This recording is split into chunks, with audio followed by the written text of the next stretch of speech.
So the Chicago Sky are attempting to skip the rebuild. I mean, that's basically their strategy. Their GM has come out and said, as long as Skylar Diggins is on the team, we got to be winning and that sort of thing. And they've put together a team that is much more equipped to win now than the team that they had a year ago. The question is whether that's the right move for the franchise overall. You know, yesterday the news more or less was out with Haley Van Lith.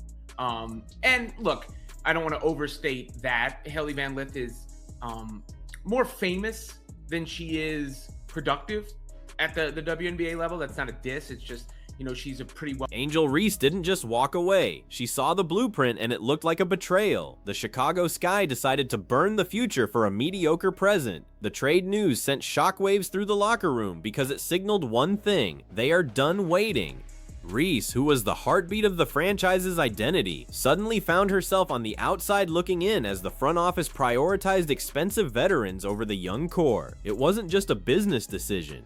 It was a total ideological shift that left the league's most outspoken star absolutely reeling.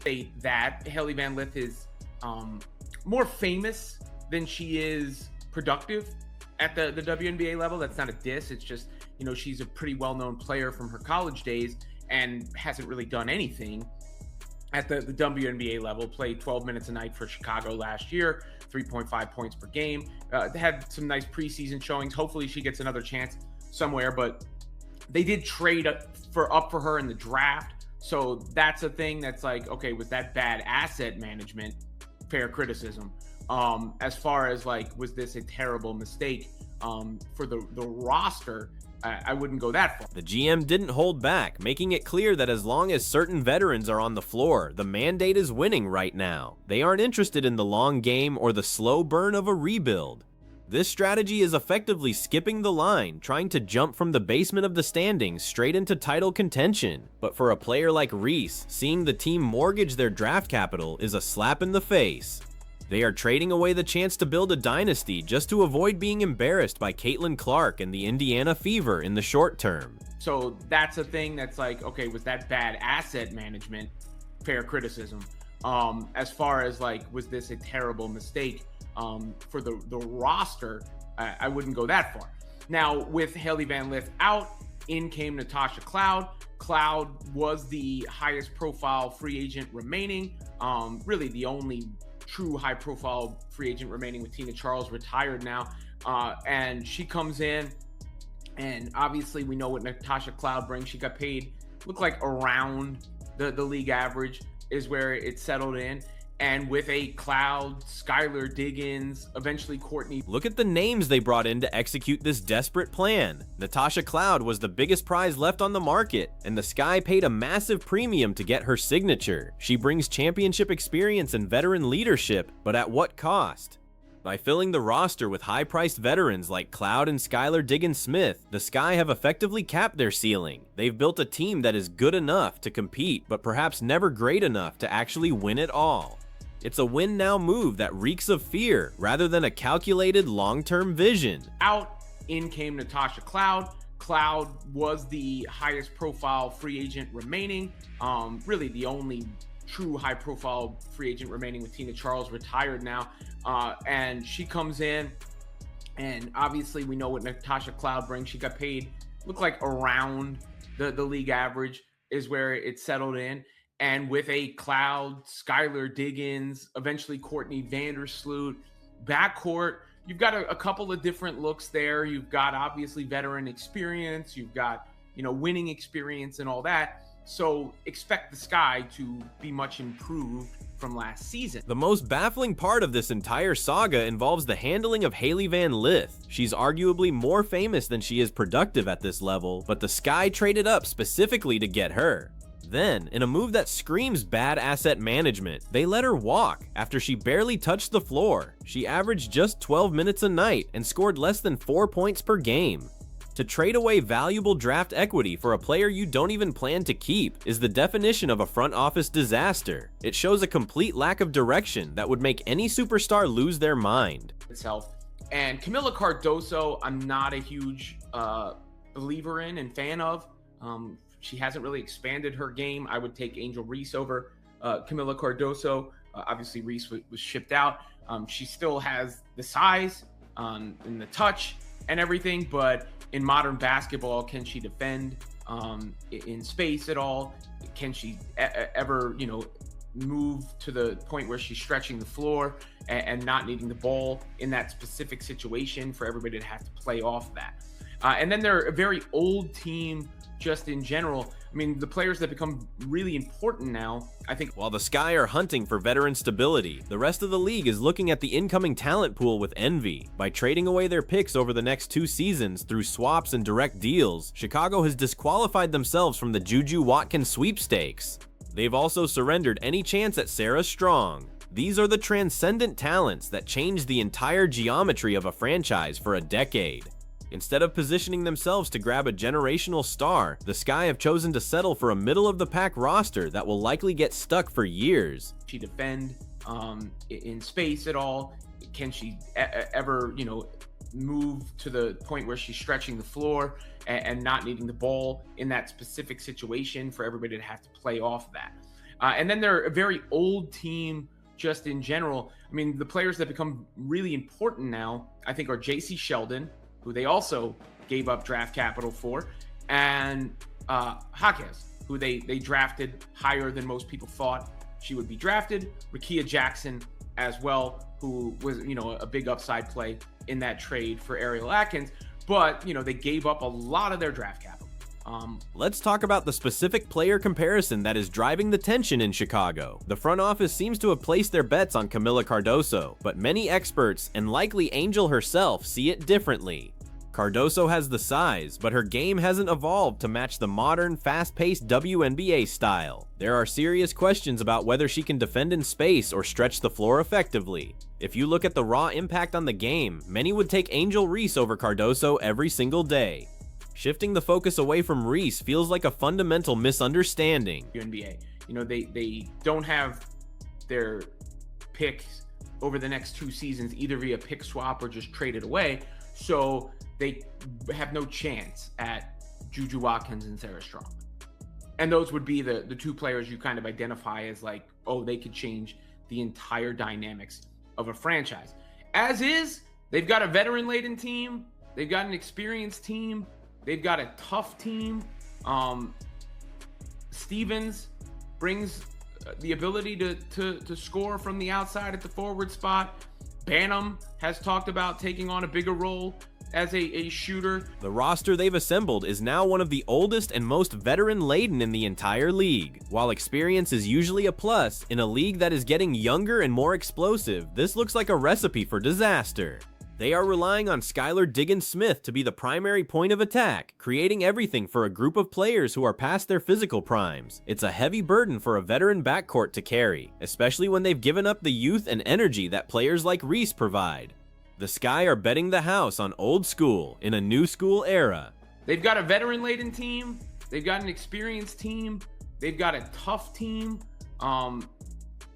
Stevens brings the ability to score from the outside at the forward spot. Banham has talked about taking on a bigger role as a shooter. I still don't know. I mean, this is probably going to be Sky Diggins now, who's the point of attack player who makes things happen and creates for Chicago. So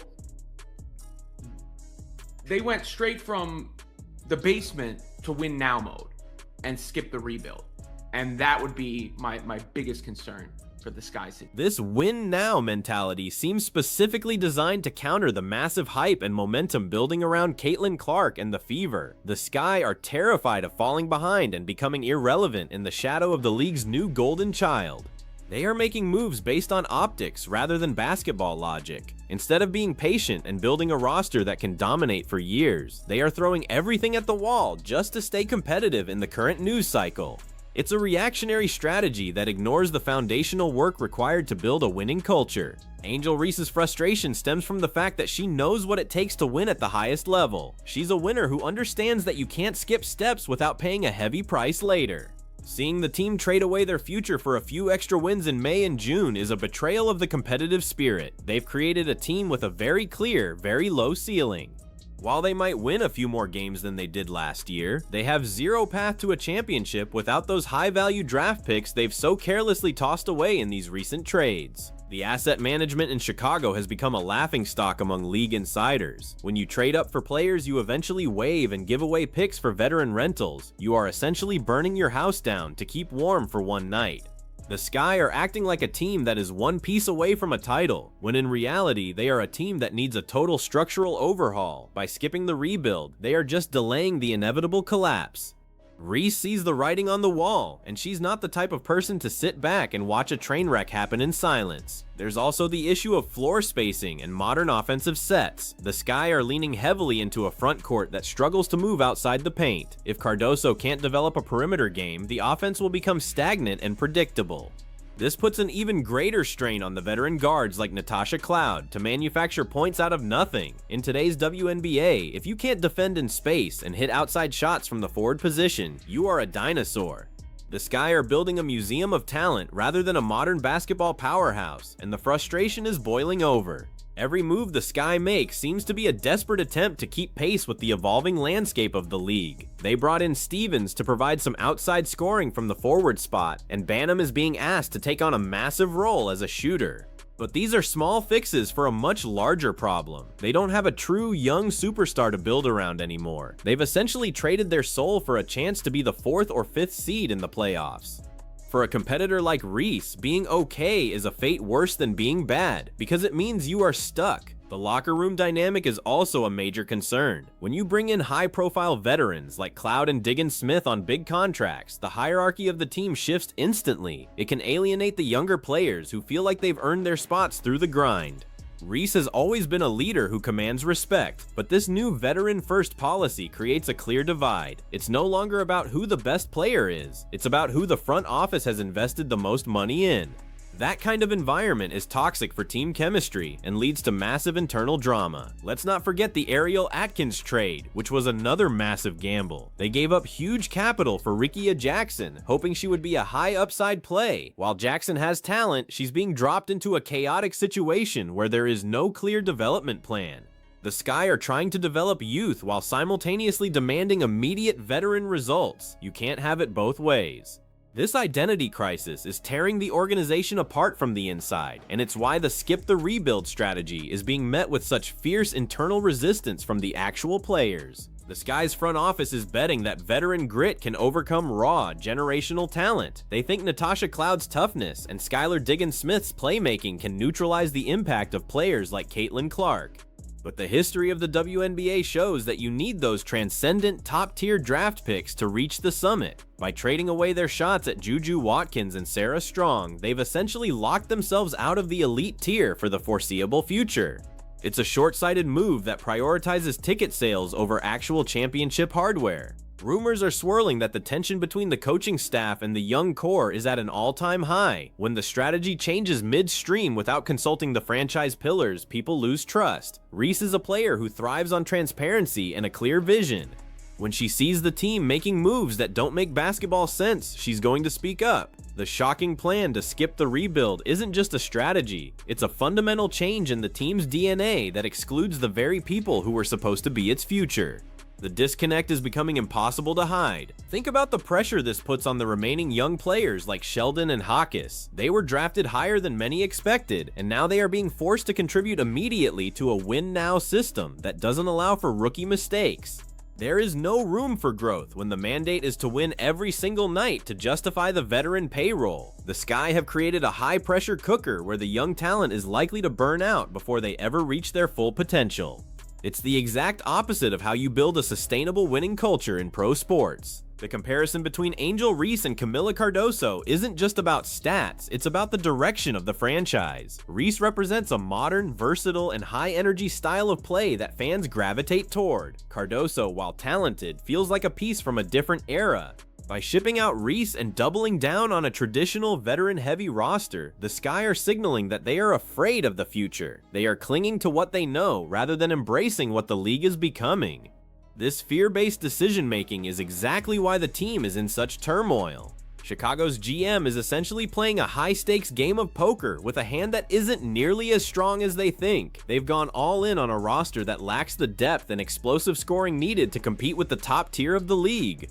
Every time they trade a future pick for a veteran, they are decreasing their margin for error. If one of these veterans gets injured or underperforms, the entire house of cards collapses.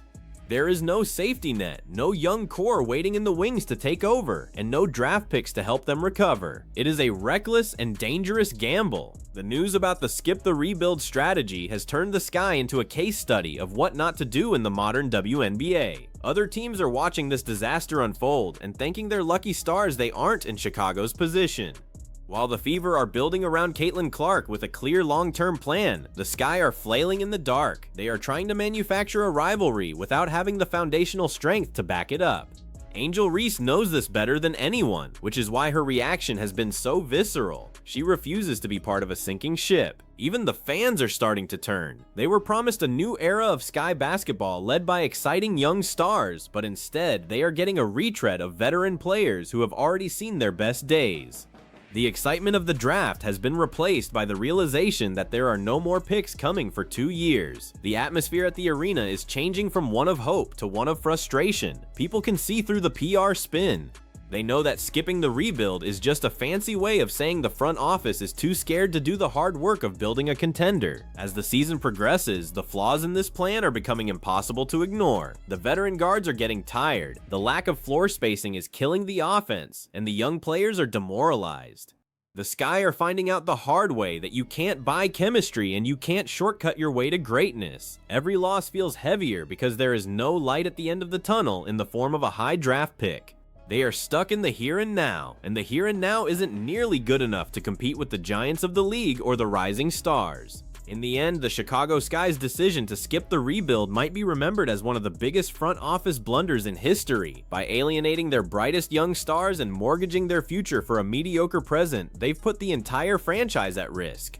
Angel Reese's outburst wasn't just about one trade or one player, it was a warning that you can't ignore the future and expect to have one. The league is moving forward at light speed, and while the Sky are busy looking in the rearview mirror, they might just find themselves left behind in the dust.